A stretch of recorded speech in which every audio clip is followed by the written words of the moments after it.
এ জগতের সকল পাপীদের মাঝে আমি শ্রেষ্ঠ পাপী, যার ইচ্ছায় অনিচ্ছায় পাপের কোনো শেষ নাই। জেনা থেকে শুরু করে কবিরা অবধি সকল পাপ যেন আমার চেনা সঙ্গী। তাই আমিও যদি কিছু চাই, তাহলে কি আমাকেও দেওয়া হবে তোমার অনুগত বান্দাদের ন্যায়?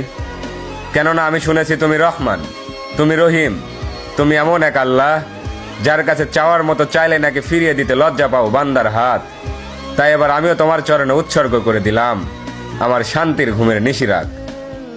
অতঃপর তুমি নাকি এই নিশিরাতেই বলো, বান্দা কার কি লাগবে চেয়ে নাও।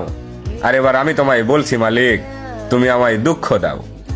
সুখে থাকলে হয়তো তোমায় ভুলে যেতে পারি, হতে পারি কারো কৃত দাস, কারণ আমি আদম সন্তান, পাপ করা আমাদের পুরনো অভ্যাস।